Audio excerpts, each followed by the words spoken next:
Hello friends, welcome to episode 103 of the Shauna Stitches Podcast.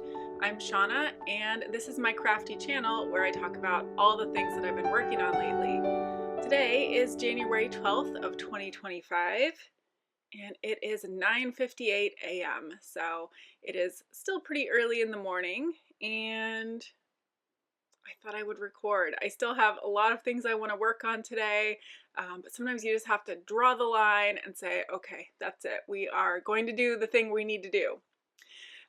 You might notice I am wearing my only finished object today.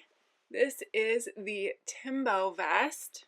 Let me see. Yes, I do have the name of the designer. This is by Gabriella Calderini, and I knit this in Knit Picks Wonderfluff,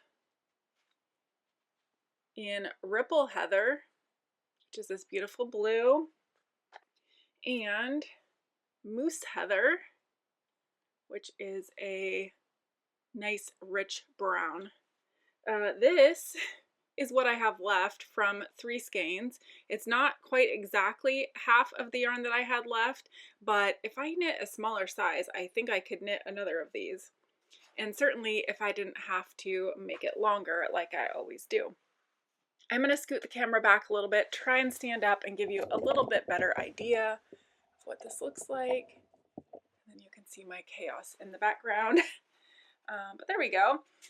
So it's 2 colors. You knit until you're ready to not join in the round, but to the bottom of the sleeve, I guess you would say. And it's all knit flat and seamed up. I used the mattress stitch, which you should not be able to see at all. And I did make it longer. I can't remember exactly how much longer I made it than called for, but quite a bit. Let's see if I can get you in the right spot. There, I think that's close enough. So let's see. Let me tell you how much yarn I did use for this. I used, oh, that is not what I wanted. Sorry about that. I'm looking down because I'm looking at my camera, or my computer, not my camera, because I cannot remember all the stuff off the top of my head. And while I have this nice little pause, I will say what I always forget to say. There are links down below to everywhere where you can find me, project pages, which include Ravelry, all of my project notes, and I'm pretty good at keeping notes on pretty much everything. If for some reason I don't answer your question here or in those project pages, or you just have some other question, please reach out. So I used 1.8 skeins of the Ripple Heather, the blue, so that was 90 grams. And I used 1.74 skeins of the brown, or 87 grams. So in total, about 177 grams. And I am real happy with it. I knit the size 4 and I used the suggested needles, and I actually got gauge. It seems like on a large needle, which I do not like knitting on, I get gauge, but on a small needle, I'm a tight knitter. I don't understand how that works. So the suggested needle was a 6.5 millimeter or a US 10.5. I do have plenty of positive ease. If I remember right, this was supposed to be a 40-inch bust, which would give me around 6 inches of positive ease, I think, and I really like it. I'm just wearing this over kind of a thermal winter type top, and I haven't worn it out or anything yet. This is my first time. It just got done blocking, and I love it. So that, again, is my only finished object. Let's talk about some works in progress. The first one I have to show you is my Cozy Memories blanket. I still have been managing to add a square a day every day since December 1st. So I'm still on a roll with that. This now is the top section, and just the other day I did finish off the side. So since you've seen it, some of those should be new, not all of them. Actually, no, it's been 2 weeks. I was thinking it was only a week. So, oops, doesn't want to lay flat. So these are mostly my Desert Vista Dyeworks socks from last year, or the yarns from last year. And These were just some random Rowan minis, I believe they were.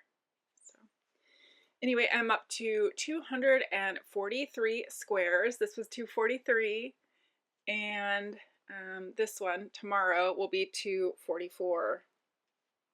I like to go ahead and cast on the next square. That way, when I'm ready to work on this, usually first thing in the morning with my coffee and my book, then I am just ready to go. Because casting on, although it's not hard, it's like kind of the most fiddly part. I just have to make sure I'm counting, and counting first thing in the morning is not always the easiest.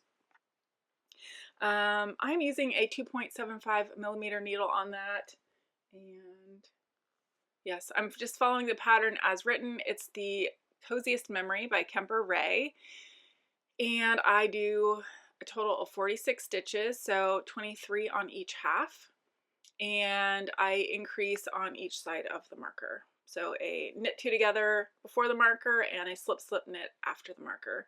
Other than that, the only thing I do differently than the written pattern is I slip the first stitch with yarn in front, bring the yarn to the back, knit across, and I knit the last stitch through the back loop. And that makes a nice, easy edge to pick up. I have not always done that. I did change from the way it's written at the very beginning, but it's the back of the blanket and no one will ever know. The next work in progress I have, I can't remember if I showed you this. This is a new bag from Awesome Granny, and I had wanted another sock project bag. So my Desert Vista Dyeworks socks are in here. I am knitting the color, just coming apart. This is When I'm 64 by Desert Vista Dyeworks, and you might notice it is not a self-striping like usual. This, I think last time I showed you, I had just a little bit of the pattern done, not enough to really see it. So this is the Woolly Waffles pattern by Stephen West, and I am using my cute little row counter. I'm really loving this thing. This is still the first sock. I just finished the gusset decreases, so now I'm gonna knit down the foot, and yeah, I can't think of anything else to say. I'm really liking this pattern. It is super easy, very much like Blueberry Waffles, but different, just different enough. But it's a 4-round repeat, which is the same as Blueberry Waffles, and I'm finding it super easy to just set down and pick back up, which is really nice. Check out those speckles. I just love it. Lots of green in there. I love the bright pops of pink. And of course, I love a speckled slip stitch heel flap. Absolutely beautiful. So I haven't made much progress on these, and quite often in a month I am already done with Desert Vista Dyeworks by now. So I'm slightly worried I'm not gonna get finished with them, and I'm not gonna lie, I definitely had a moment where I thought to myself, maybe I just won't continue to participate in that knit along this year. And I probably will, like 99.9%, I will keep participating in it this year because I've committed to it, and generally when I commit to something, I stick to it. But the reason I was kind of thinking of not doing it was because if you watched my last episode, I used the little spin the wheel app and it picked an old whip for me. And the old whip that I picked up was the Souffle top. And so that's a pattern by Laura Penrose. It's knit all in mohair, and I had made pretty good progress. So I left off telling you I needed to try it on to see where I was at, and I will put a photo of that in where I was when I first started.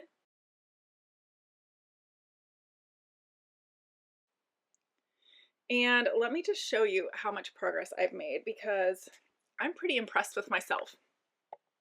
So I did put in a marker right there in the center back. That marker is where I was when I picked this back up. So I have finished the body, which, by the way, I did knit the body entirely using helical knitting. So I was alternating technically 4 balls of yarn because you hold mohair double. It wasn't too bad to do, just a little fiddly. And instead of binding off the way the pattern says, it has you do a folded hem. My friend Anna, who is the one who dyed this yarn for me, she has knit, I think, 4 of these, and she suggested an I-cord bind off, and I liked that idea because I was hoping to get my hair.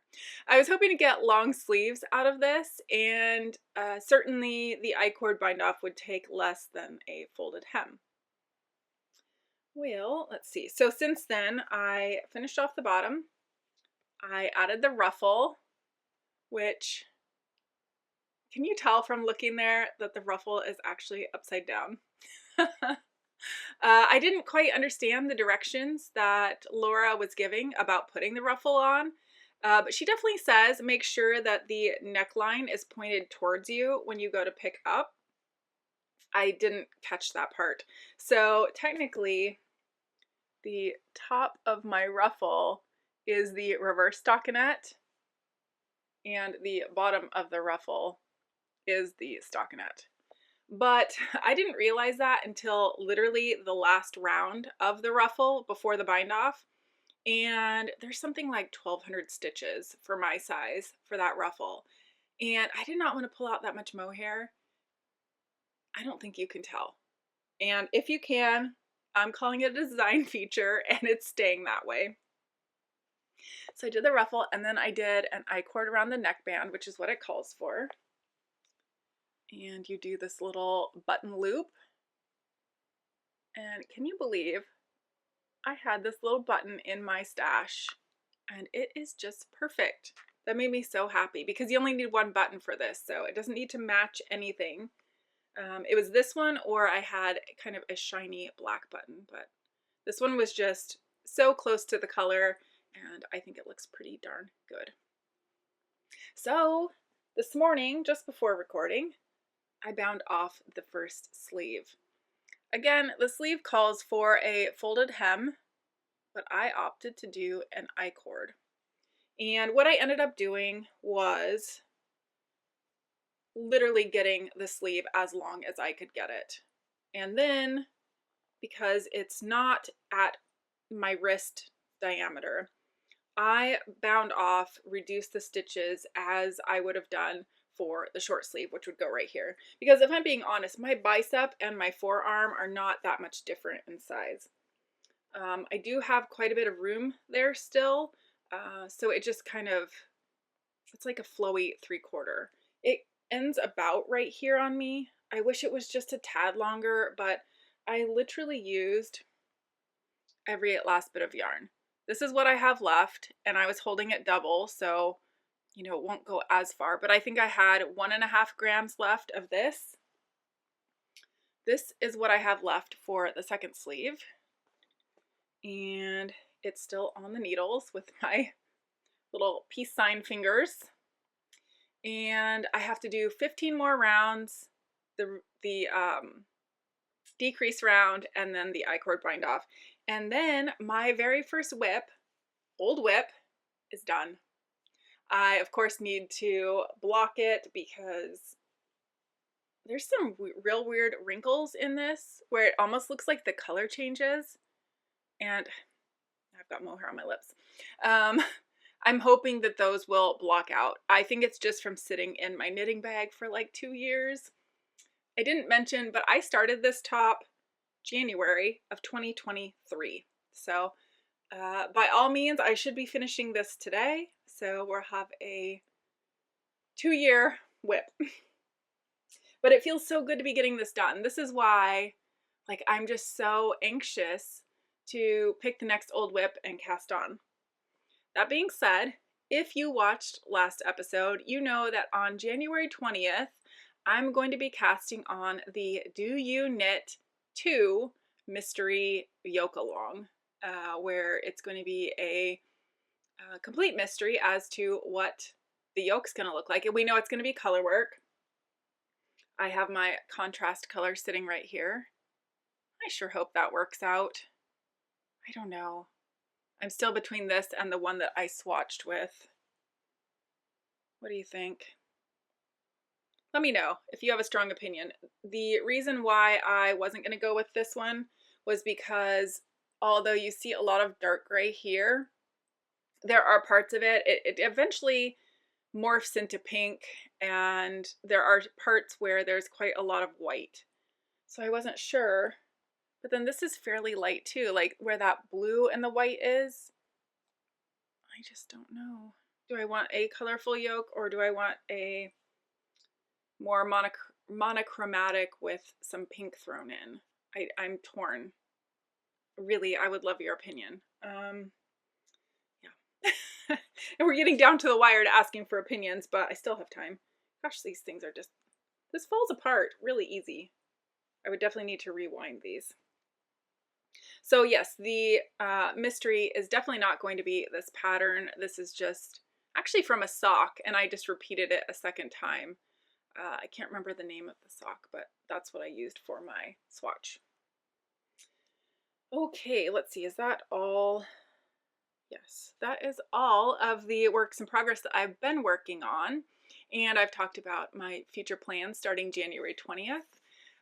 Generally for a MCAL, I really like to stay caught up. That way I'm ready to go for the next clue.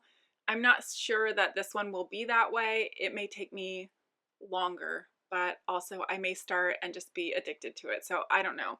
One way or another, I need to get this sock going and done. The next thing that I have to talk about, if you watched last episode, which I know I keep referring to that, but it is what it is, you'll notice that I talked about the Fairy Tale Forest Block of the Month through Duckadilly. It is a yearly subscription where you get the supplies to make a quilt block every single month for 12 months that eventually turn into a really large and, in my opinion, beautiful quilt. It's using Liberty of London fabrics, which are a lot of florals, and it's kind of a color wash quilt where you have a gradient of color, and I don't know, it's just beautiful. And I told you that I wasn't going to get it because the cost was prohibitive. Well, I searched the internet and searched and searched and searched and didn't find anything else at all even close. And I really just wanted to do this pattern. It was calling to me. I just couldn't resist. So I've gotten my first box. And I did save myself some money. They have options where you can get the background fabric from them. And what I ended up doing was actually I bought 14 yards of all white fabric from Joann's. They were having a great sale on Kona Cotton Solids. I got the 14 yards for I think $76. So I saved myself about $400 versus getting it in the kit. And my concern also about the background fabric for the Liberty of London was that people were saying it was quite thin and you would see the seams through it. I don't know that it really matters, but I'm not a quilter. So last night I spent time getting all of my templates ready to go. They are cut out, they are folded, but I have not yet sewn any of this. I'm not going to go through all of the fabrics with you, but let's just say they are absolutely stunningly beautiful, and I cannot wait. Like, I'm a little bit scared to cut into it, I'm not going to lie. Because if I screw these up, like, it's not like I can just go to Joann's and get some more. That's why I'm feeling super nervous. But I did, I made up a bunch of templates that are approximately an inch larger than the sections that I need to cut. And in order to make sure they would work, I did a little practice run. So this is using just scraps that I had around the house. Nothing special. The colors are not in any particular order. I mean, you see I have some weird ones with footballs. It's just leftovers and scraps and things. But my templates worked out. I feel like this, I feel like it looks really good, you know, color aside. Even that doesn't bother me. Like, to do this again just in scraps, I don't know, it's kind of fun. And the main thing was I wanted to be confident in my templates and hope that I could really make this work. And I will say, every time I cut something for a quilt, if it says square dimensions or strip dimensions, for whatever reason, no matter how accurate I think I'm being, it just doesn't come out right. But with this, it is so precise. Because essentially these don't need to be precise. Even though I have those templates, I will cut it slightly larger than the template, and then you trim it all down. So this is what the back looks like. You leave the papers in until the quilt is all connected together. So I'm not saving this. This isn't going to be a quilt or anything. Like I said, it was just to make sure that I kind of knew what I was doing. In fact, I don't know if you can see it, but I used orange bobbin thread for some of this because yeah, I had a bobbin of it and it just didn't matter. So yeah, overall, I'm very happy. I think I might get started on the actual block of the month later today. So I want to finish my souffle sweater and work on that. I still need to work on my sock. So this is only half of 1 month. So I will make 2 of these each month, except for 1 month you make 3. That being said, I'm not putting a lot of pressure on myself to complete those in the month that they come. I'm actually already technically behind because some people received their first box in December. And I didn't order until January sometime, and so obviously I haven't even started. They've already billed me for the second box. I think that's coming real soon. So I'm starting out behind. It's okay. I don't have to have this finished in a year. I'll be okay with it if I don't. So let's see, what else? I think that is all of the crafting. Let me show you. I did forget to show you these. For Christmas, my husband got me some knitting books. So I have Knitting the National Parks, and then this is kind of the more exciting one for me anyway, is Painting Shawls by Stephen West. And it is a hardbound book, quite large, and those are added to my knitting library. Okay, so let's talk about some life stuff, because goodness do I have life stuff. My last episode, I mentioned my saga with my finger, and let's see, I think I was still on, yes, I was definitely still on antibiotics at that time. It was getting better, and I finished the course of antibiotics exactly as I was supposed to take them. I was off the antibiotics for 1 whole day. I woke up the next morning, and instantly, like within seconds of being awake, I felt pain in my finger, and I was like, oh no, oh no. And so I went to work, and I spent half the day trying to convince myself that I wasn't really feeling pain, that it was fine, that, you know, it was all in my head. Halfway through, I was like, no, absolutely not. It's definitely painful. So I called my regular doctor's office. They were able to get me in that day, luckily. I went in, and they agreed with the assessment that I had at urgent care, and she said she thought that the infection just didn't get killed out in those 7 days, so she prescribed me 5 more days of antibiotics. So once again, today I'm on my last day of antibiotics, and I will say, like, it's gotten better, but I still have pain right in here, and it's not preventing me from knitting now, which is great. Like, I experience 0 pain when actually knitting. It's mostly just like when there's any pressure on there at all, I can feel it. I don't know. I'm just so scared because if it goes like last time, I will get through tomorrow. Tomorrow's Monday, and Tuesday. Depending on how I wake up Tuesday, we're going to know if it's getting better or not. And I'm just, honestly, I'm so scared that it's going to get bad again. And that's probably the wrong attitude to have, but I think 2025 is literally trying to kill me.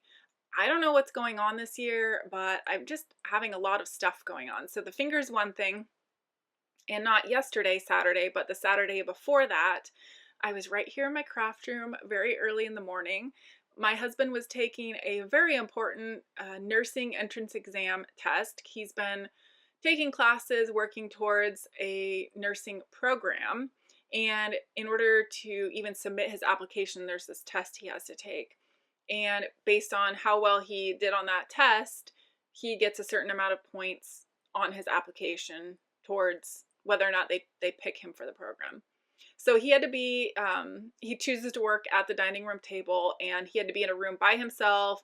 He was on camera the whole time, and they have to search the area through the camera to make sure he doesn't have notes stashed somewhere or anything like that. So I'm out of sight, out of mind. I'm back here in my craft room knitting away, and suddenly in my right eye, I feel like I've looked at a bright light, whereas you see that dark circle and you can't see that part of your vision. I had that same feeling, except for I just didn't see the dark part where I would have looked at a light, and I hadn't looked at a light. So I sat here for a while, and there was just part of my vision missing. So it's not going away, and I sneak out to kind of the room where my husband is. I sneak out to our entryway where my purse is, grab some eye drops, come back here, put them in my eye, and wait a while, no improvement. So then I sneak off to our bedroom, our bathroom, where I have some kind of thick eye goop stuff, which is, you're supposed to put it in when you sleep. And I put some of that in, and that will alter your vision as it is. So I had to wait a while anyway, but it did not get better. And at that point, it's about 7 in the morning. So nothing is open. And I am slightly panicking that something is really wrong with my eye, with my vision. And at that time, I think I was still on both the antibiotics and the steroids for my finger the first time. So he gets done with his test, and I tell him, like, something is not right with my eye. Now it's been hours and I still have part of my vision missing. So I call our Costco, which is where I normally go get my eyes examined, and they were able to get me in that day, which is a miracle. I didn't even tell them I had an issue going on. I just started the call by saying I needed to make an appointment, and I was overdue anyway. Generally I go in the summer months, but I didn't feel like I needed new glasses, so I was kind of putting it off. But I knew in the past when I'd called, it was literally months. So I fully expected them to tell me, yeah, we can get you in, March. And I was about to explain, I'm having this issue. Because if you don't know, your retina can spontaneously start disconnecting. And once it disconnects, there is no reconnecting it. Like, you actually go blind. And so in the back of my mind, I'm like, oh, I hope that isn't the case. It doesn't have to be caused by trauma or anything. So for future reference, if you ever have any eye issues, it's good to go get that checked for peace of mind for your eyesight. So anyway, they got me in a couple hours after that. I go in and explain everything. They did a thorough check, and what the doctor seemed to come up with was that I had a dry patch on my eye that pretty much as soon as I would blink, any liquid on that portion would just evaporate, and it was causing the blurred vision. He said it also could have been exacerbated by some of the medication. So he gave me some different eye drops, and I came home, and it was much better by the next day. But, and then I had to go back for the finger thing. And right now I'm doing colonoscopy prep. Not the bad part of it, but today's the first day where I have to start eating certain foods, as in there's a lot of things I'm not supposed to be eating.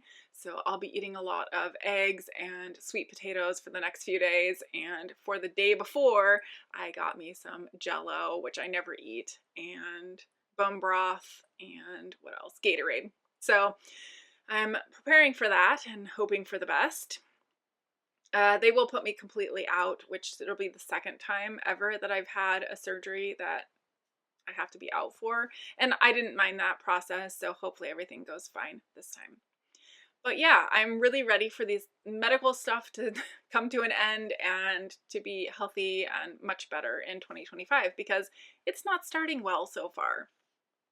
That being said, I know it could be much, much worse. I'm ready to be back to normal, where I don't go to the doctor generally. Let's see. So let's talk about some books that I've been reading. I was recommended a book called You Shouldn't Have Come Here by Jeneva Rose, and I checked my Libby app. They did not have the Kindle version, but they did have an audiobook, and within a few days of requesting it, it became available. So I have listened to and finished You Shouldn't Have Come Here, and I gave that 3.5 stars. If you look at my show notes, you'll see it only says 3 stars, but I don't know how to add a half star. So anyway, 3.5, and it wasn't like the best book ever, but it was certainly interesting, and it definitely has a twist at the end that you will not see coming. So I can recommend it for that. It's very much a thriller, but it's kind of like a romance thriller, which I think that part threw me off.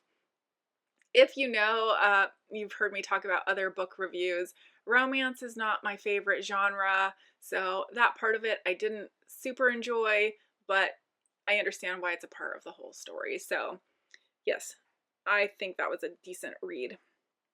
The other books that I'm reading right now are The Bad Weather Friend by Dean Koontz, and that's the book that I'm reading before I go to bed every night. I think I'm about 37% through, and it started out kind of slow, but I think I'm getting into it now. And I have noticed that reading before bed seems to really help me fall asleep a lot faster than without it. So that is a habit that I'm hoping to continue. The next book that I'm reading, this is my daytime read, is A Court of Wings and Ruin by Sarah J. Maas. That is the 3rd book in the Court of Thorns and Roses series, and I know a lot of people love this series, and I feel like I'm so hit or miss. Like I've said before, I hated the first half of the first book, loved the second half of the first book, loved the second book, and this 3rd book I'm just finding to be a real slog. I'm hoping it gets better. I'm realizing that with that first book, how it can change, so I'm hoping that that's the case. But so far, I'm not loving it. And I have a 5-book set on my Kindle, and it's all one file. So I'm currently 52% of the way through the 5 books, but I have no idea how much I have left of book 3. And I think for me, that makes it all that much more challenging, because if I could know I'm, 40% through book 3, it just gives me an idea, lets me know kind of where I am in the story. So I'm continuing to read it. I'm not going to stop, but it's not my favorite read so far. And I started listening to another audiobook. I picked Sharp Objects by Gillian Flynn, and that is very interesting so far. I think I'm only 18% in. I started listening to it yesterday, but it's definitely an interesting one. It's about this reporter from Chicago. She goes back to her hometown in Mississippi, where there are currently 2 murders of some young girls. And there's something to do with her sister years ago died as a young child. So I don't know if she was murdered. They aren't telling us that yet. I'm wondering if those stories aren't going to end up connected, because that's what they do in books, right? So anyway, it's super interesting, and I definitely want to find out what happens. I think that is about it. I've talked about life stuff and quilting and crafting, knitting. Yeah, I think that's it. Definitely let me know. Actually, you know what? I'm going to grab a skein of the dark charcoal color to compare to this, and I really do want your opinions if you could give them to me. Okay, so I grabbed 2 so you can see the difference, and this is what I am concerned about. There is a lot of white in there. There's a lot of other colors as well, and then this one you see has that actually looks like 3 colors all together, like a white, gray, or maybe a light gray, dark gray, and a pink, but there's more of that very light color. So, I know the thing would be to swatch, but I don't want to. So, what do you think? This one or this one? Please let me know. I'll probably put something on Instagram, and there's also a knit along group where we're talking just about this. It's on I don't know if it's an app. I'm looking at it on my computer, but it's called School, Skool. And of course, I'm not thinking of her name. What is her name? Jeanette, but it's Jeanette with a Z. Zanete is what it looks like. But Jeanette Knits, she is using that platform. So I don't know if other people use it, but it's pretty cool because it's kind of like a Ravelry form, except for it's its own entity. So I think you just see stuff there for her knit along. So I'll probably post a photo there too. But anyway, let me know what you think, because I'm having a real brain block. And just so you know, it will be all on a solid white background.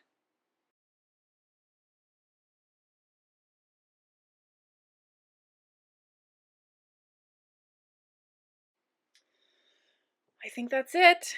Thank you so much for joining me today. I always appreciate each and every one of you being here, leaving comments, liking, and subscribing.